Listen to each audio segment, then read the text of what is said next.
네, 안녕하세요. 예스맨입니다. 여러분들의 구독과 좋아요로 이 채널이 유지되고 있습니다. 네, 영상 속도는 1.5배를 추천드리는 바이고요. 네, 이번에도 어떤 소식이 나왔는지 같이 한번 내용을 보도록 하겠습니다.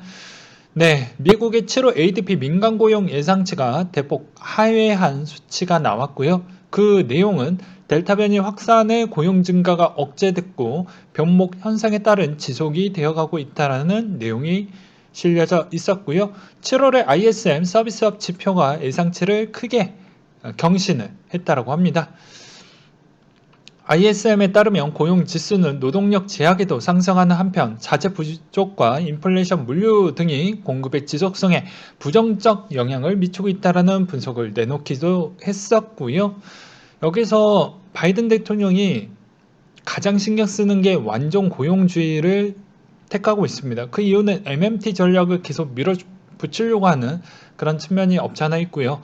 그 MMT를 계속 쓸 수밖에 없는 이유는 바이든 대통령에 따른 공약을 이행하려면 막대한 자금이 필요하기 때문입니다. 그 막대한 자금을 당연히 만들어내려면 MMT가 필요하고 MMT를 실현시키기 위해서는 당연히 미국의 부채 한도 추이를 약간 완화적으로 가져갈 필요성이 있겠죠.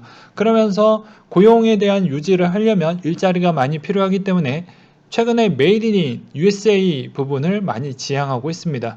즉 미국에서 만드는 모든 제품에 따른 여러 가지 혜택을 주겠고 그 나머지 밖에서 만드는 그런 기업들은 미국에 들어올 때에 따른 여러 가지의 페널티를 더 많이 실어주겠다라고 하다 보니까 오히려 한국의 고용률 추이는 더 안 좋아질 확률이 미리 좀 그려지겠죠. 일단 4년 동안은 그렇게 그려질 것으로 저는 생각이 듭니다. 그 다음으로 클라리다 연준의 부의장이 22년 말까지 연준의 금리 인상 조건이 충족될 것으로 예상을 내놓기도 했었고요.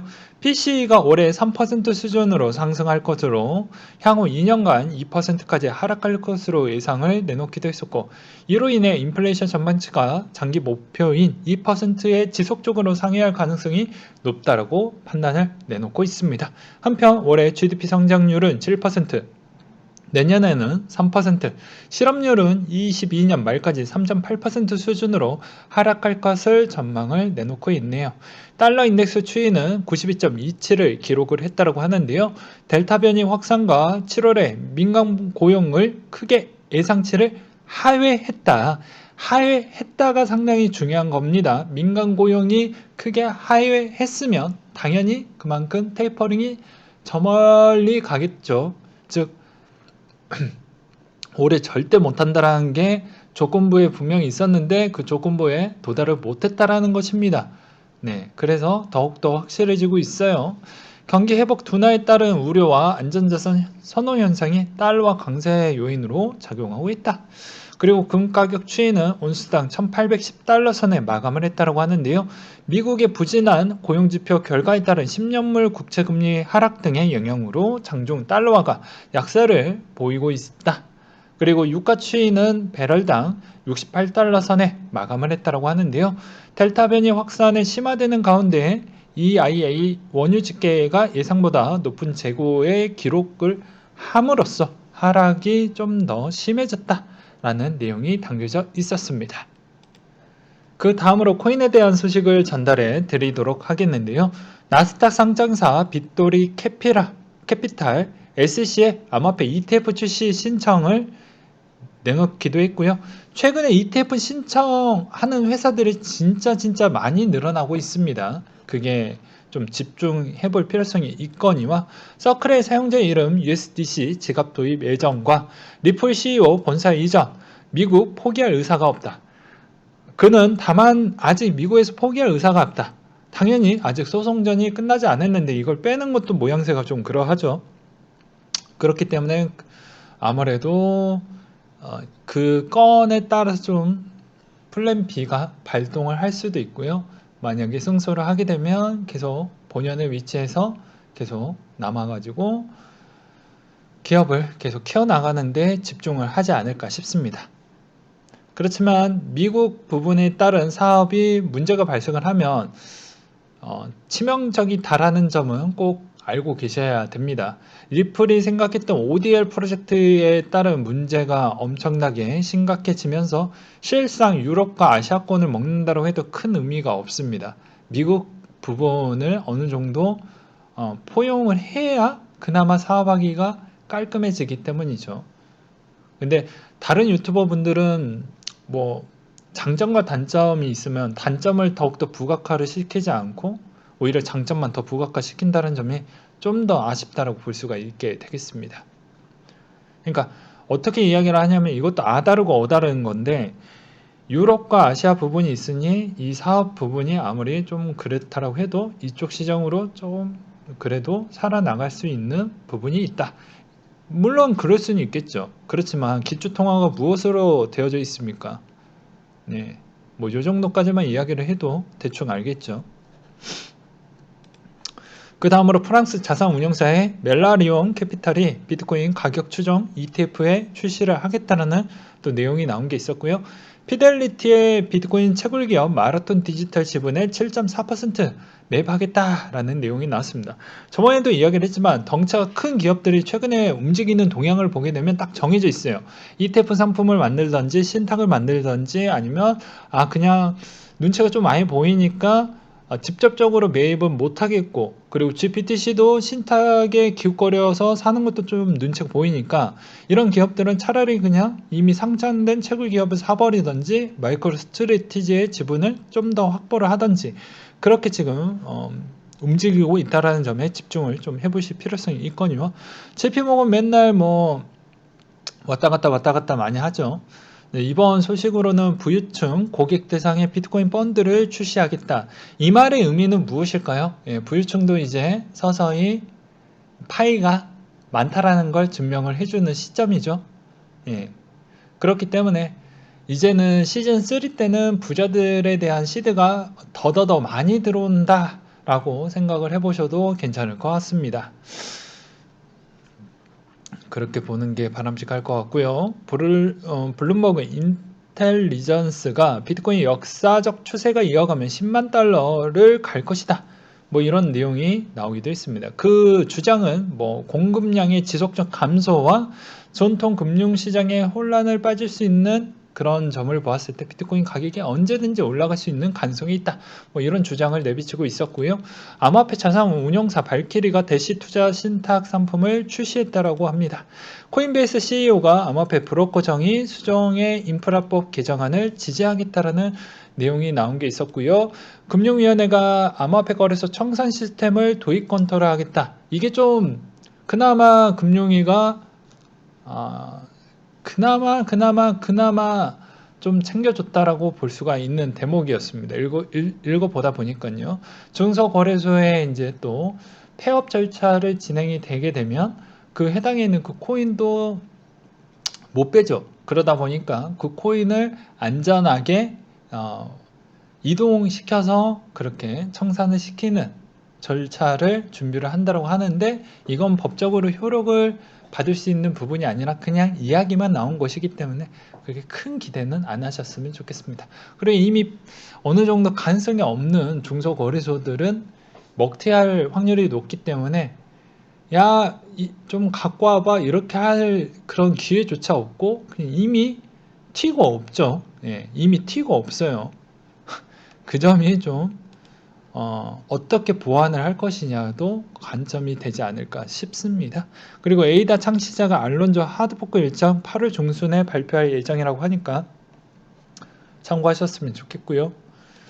그리고 리플 반영은 리플 측 변호사 사임을 했다 라고 하는데요. 리플 측의 루카스 하겐버그 변호사가 사임을 했다라고 합니다. 근데 이 소식은 뭐 그렇게 큰 XRP 가격에 영향을 끼치지 않을 거니까 걱정하지 않으셔도 될 것 같습니다. 그 이유는 최근에도 SEC에 대한 관련 담당 변호사도 사임을 했는데 그게 뭐 로펌을 그만둠으로써 사임이 된 거고요. 마찬가지로 여기도 XRP 담당 변호사가 아니고 빵형의 담당 변호사의 로펌 쪽에서 그만두다 보니까 자연스럽게 그냥 물러나는 경우이다 라고 보시면 될 것 같습니다. 그러니 큰 영향은 끼치지 않는다라고 보실 수가 있게 되겠고요. 베를린 하드포크 황섬 가두리 5인방의 공통점이라고 해놨습니다.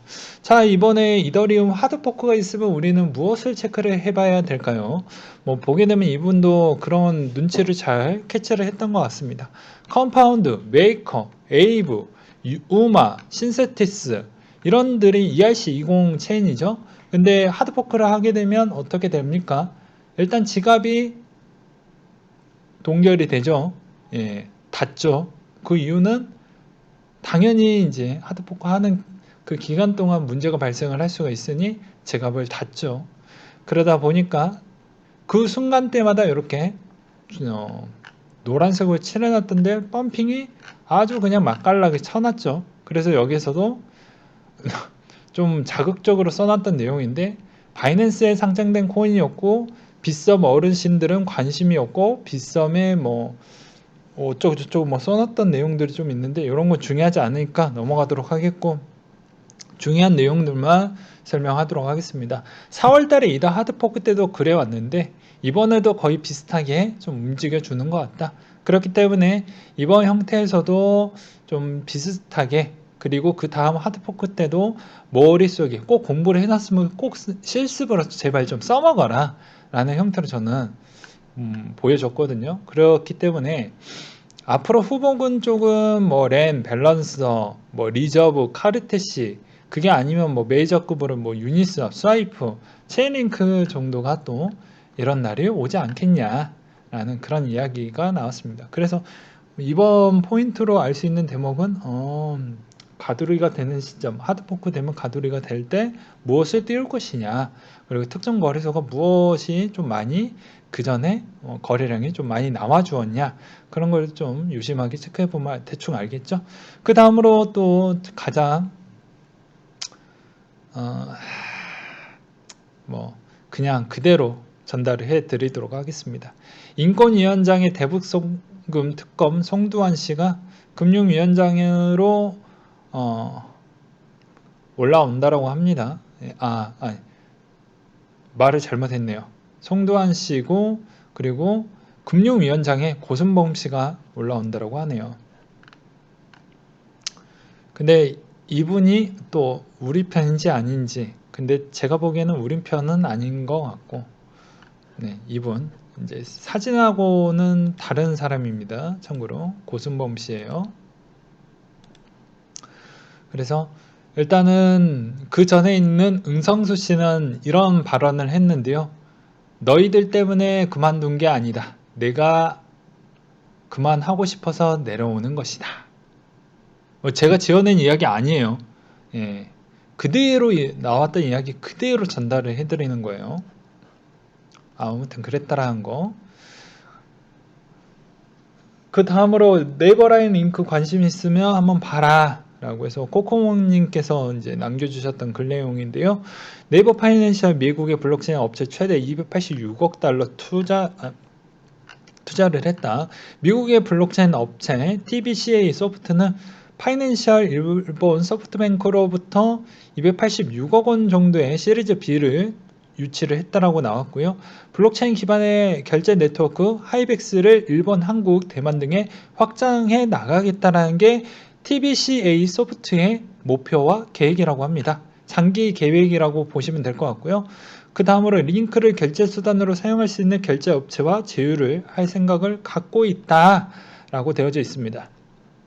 그래서 보게 되면은 요 컨셉으로 앞으로 소뱅과 네이버가 만들어서 요거를 밀어보겠다라는 계획을 갖고 있죠. 그리고 이것으로 라인을 최대한 많이 쓸 수 있게끔 우리가 만지작거리겠다라는 게 대충 각이 나오죠. 그래서 그렇게 좀 보실 필요성이 있을 것 같습니다.